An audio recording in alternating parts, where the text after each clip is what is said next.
it's not a surprise. Knowing Izzah yang saya kenal dan sebagainya, it's not a surprise lah, kerana saya tak rasa Izzah ni seorang yang confrontational. Dan saya ingat perkiraan Izzah yang awal-awal itu ialah bila dia bertanding, dia mungkin berkeyakinan yang dia boleh memujuk saya.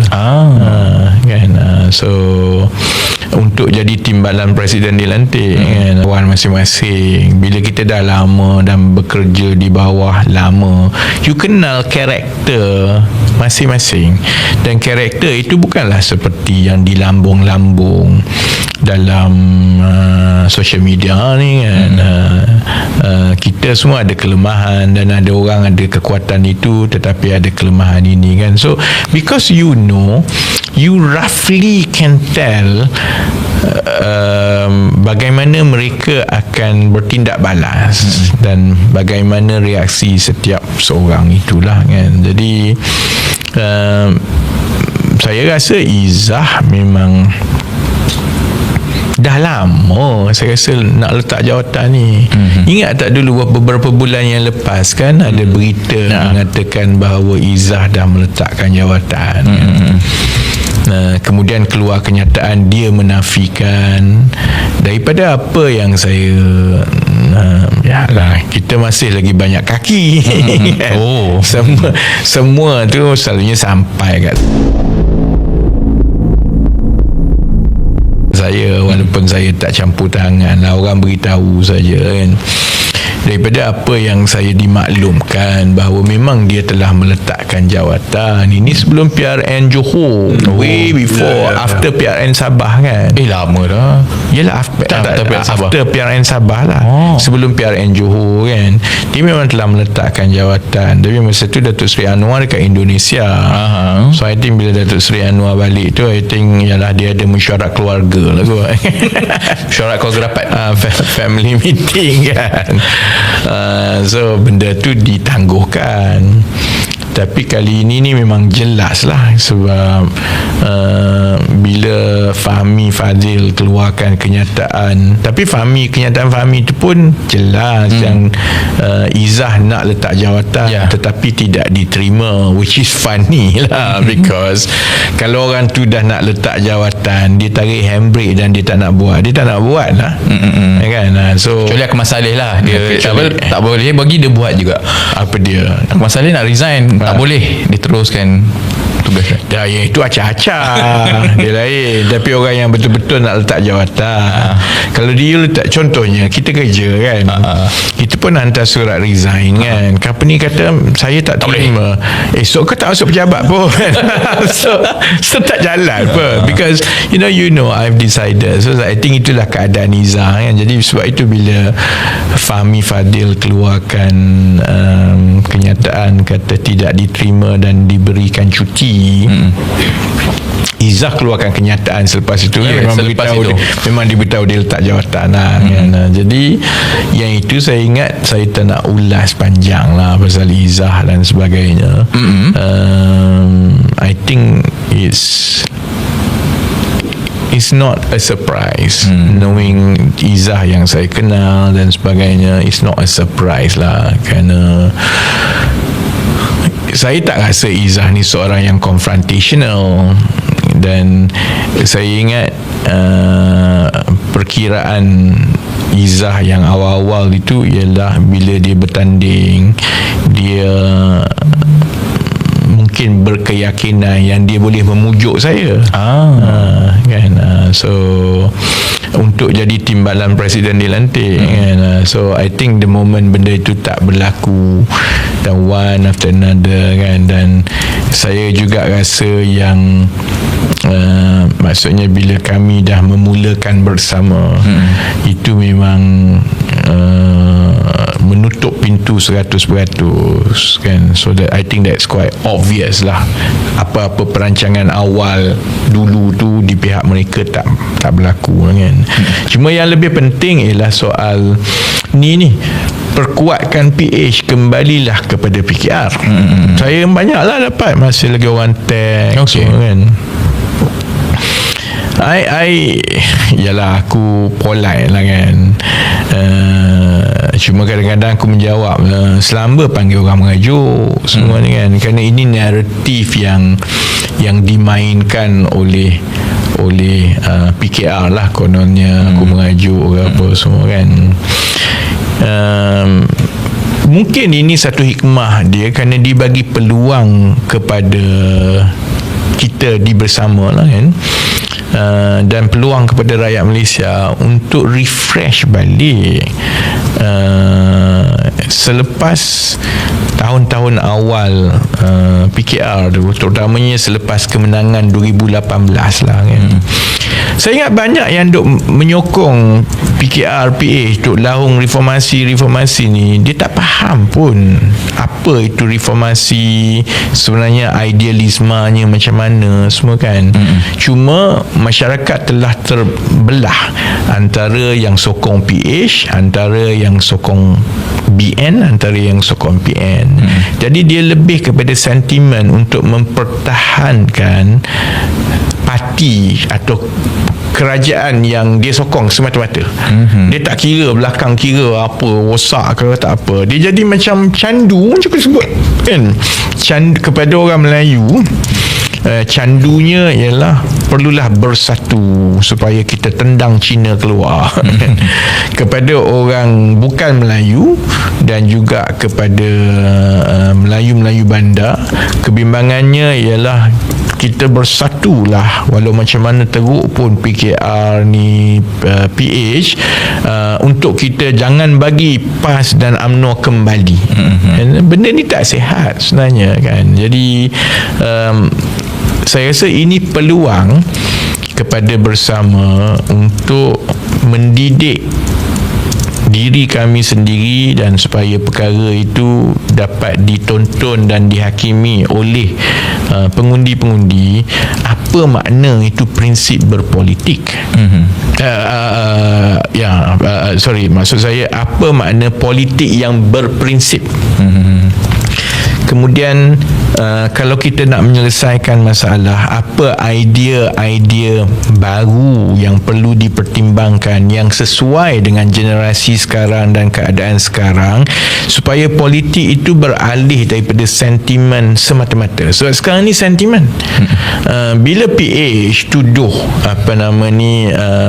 BN dan PN memainkan sentimen, betul lah BN main sentimen, tapi PH bermain sentimen.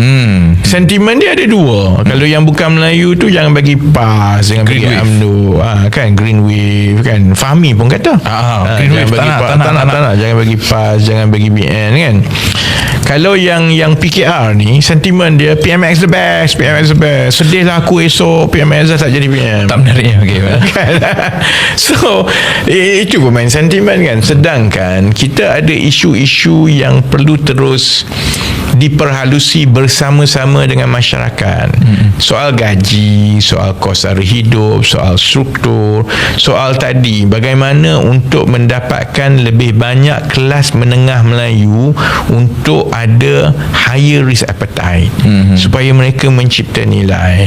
Kalau sekarang ni contohnya penciptaan nilai perniagaan Melayu banyaknya kepada service sector, F&B, banyaklah yang itu, banyaklah yang berjaya F&B semua kan. Tapi how do we get to the next notch? Daripada F&B dia mula masuk manufacturing, dan kalau boleh high end manufacturing.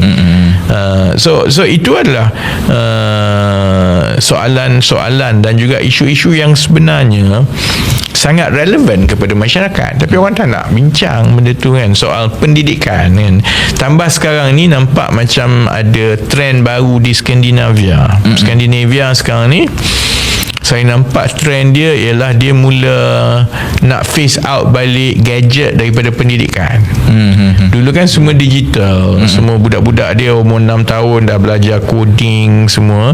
Sekarang dia reversing it because dia rasa gadget ni tak bagus untuk budak-budak dan pendidikan, sebab dia mengurangkan attention span.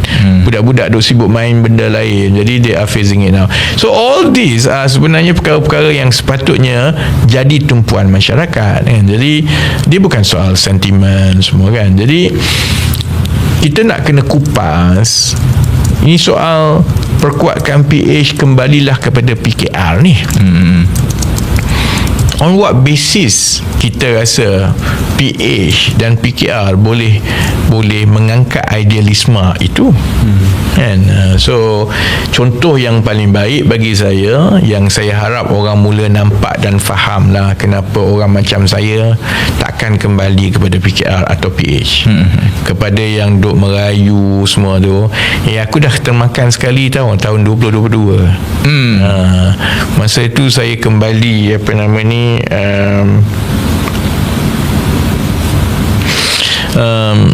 saya kembali ke PKR ni selepas dirayu oleh netizen lah.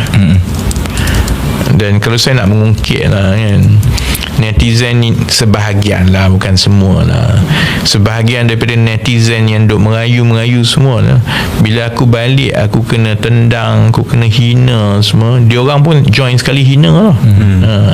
So to expect me to fall for the second time will not happen lah kan. Lagipun tanggungjawab saya ini ialah untuk membina rumah yang baru. Saya sebut kepada kawan-kawan lah, politik ni kita nak mencari keredaan kan. Yalah, we feel that kita boleh bagi sumbangan untuk memperbaiki keadaan masyarakat. That should be the reason kenapa orang masuk politik lah. Kerana kalau sumbangan kita itu membaiki keadaan dan kedudukan masyarakat, maka kita dapat pahala, hidup kita berkat. That's quite simple, pure and simple kan. I don't know about other people tau. Aku tiap-tiap hari yang aku paling takut ialah actually how I look in front of God lah. Actually aku tak kisah sangat menang kalah, orang kata apa ni. It's like I've reached in fact aku memang daripada macam tu daripada dulu, sebab tu aku tak makan saman.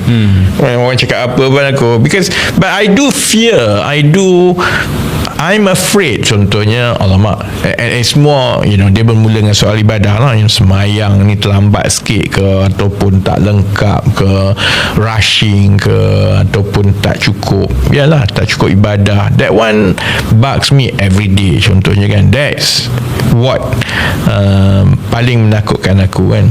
Secondly, dalam tanggungjawab buat kerja lah, so I do fear yang apa aku buat ni sebenarnya tak dapat berkat. Jadi kalau tak dapat berkat ni, tak payah kau buat macam mana pun dia tak menjadi kan contohnya. So sebab itu soalan pasal kembali kepada PKR ni I actually benchmark it against benda-benda macam itu. Sebab tu aku cakap kepada orang-orang yang join bersama semua ni kan, it's like actually masuk politik ni untuk menyumbang kan.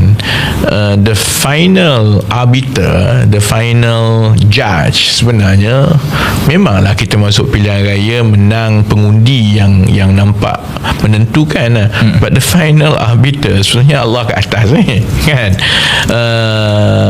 Ada orang dia berjuang, dia menang kalah, tapi most probably hidup dia jauh lebih baik daripada orang yang jadi PM kan. So I think that concept itu masih belum betul-betul difahami tahu, ataupun tak ramai lah yang berpegang kepada perkara itu kan.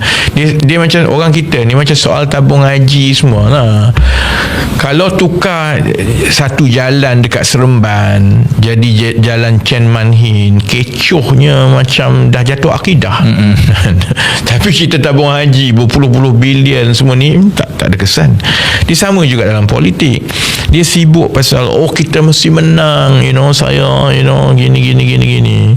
Tapi apa sebenarnya yang telah berlaku yang bagi saya telah merosakkan PKR, and dia jadi poison chalice yang turut merosakkan susu sebelanga PH tu, sebenarnya tak dipandang kan. Contoh yang paling utama tu lah Niki Liao. So saya dah bercakap mengenai corporate mafia ni, mengenai mafia ni dah lebih setahun kan. Masa kempen pun aku dah cakap, aku dah bagi hint-hint tentang duit, beg kepit, kongsi gelap, aku dah cakap dah. Kemudian tahun lepas meletup pasal corporate mafia kan. Kemudian kita cerita pula pasal Ramanan, pasal Victor Chin semua kan. Pasal Azam Baki, dan perkara itu mengesahkan laporan-laporan mengenai corporate mafia semua, dan tindak balas Datuk Seri Anwar dan juga pendirian PKR mengenai skandal yang bersabit dengan Tan Sri Azam Baki semua itu mengesahkan satu persatu. Kemudian sekarang ini lebih besar lah, dia keluar cerita Niki Liao sendiri. So Datuk Seri Anwar dia tak bagi satu kenyataan pun kan. Satu-satu kenyataan yang keluar daripada PKR ialah Fuziah Saleh menafikan yang Niki Liao adalah ahli kan. Walaupun Niki Liao bukan ahli kan, bila dia pergi hadir dan dia boleh bergambar dengan Datuk Seri Anwar, bergambar ni dalam separate meeting, separate room tau, separate lounge, private meeting macam dia bukan dalam majlis. Aku kadang-kadang kan tengah-tengah jalan ada orang tarik, "Wei, ambil gambar." Yang itu lain cerita lah. Tengah pasar ikan semalam aku pergi gunting rambut.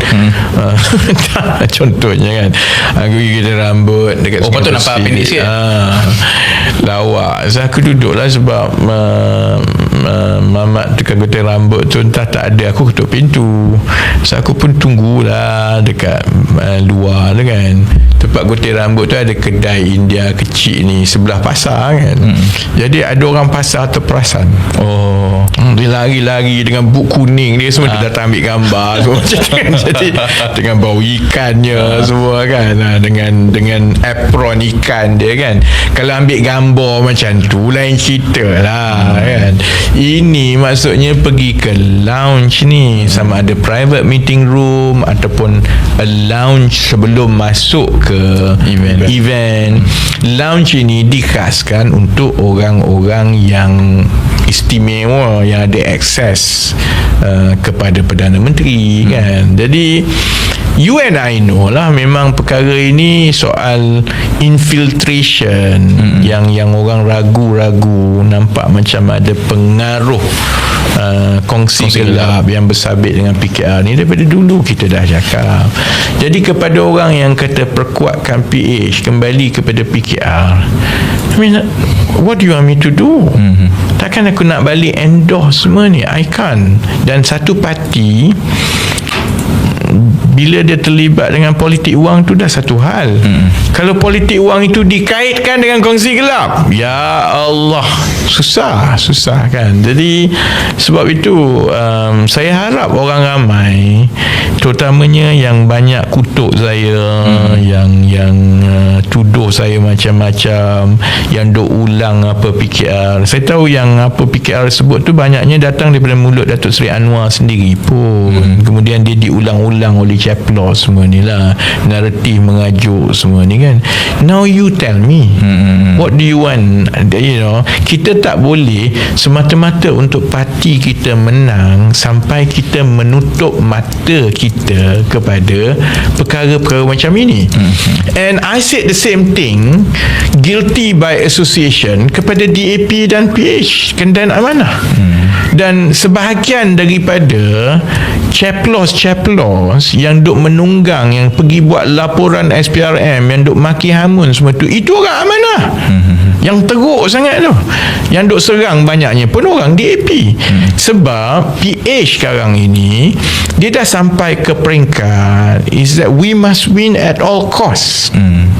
Yang itu saya tak pernah setuju kan. Saya dalam politik, dalam hidup, dia ada masanya yang kita betul, ada masanya yang kita salah, ada masanya yang kita menang, ada masa yang kita kalah.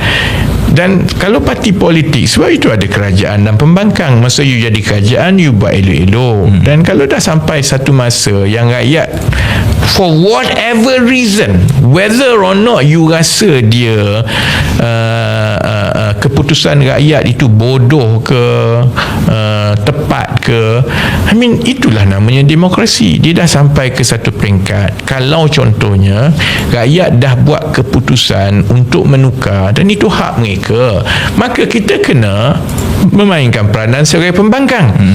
So sebagai pembangkang, you kena baiki diri dan you kena bawa sesuatu yang lebih baik supaya then dia buka hati rakyat balik to vote for you again. I mean, that's democracy. If you don't like that, then you have no business in politics lah. Tapi PH ni buat masa sekarang, saya rasa dia dah sampai ke peringkat do or die, ataupun siapa yang tak sokong saya maka mereka salah.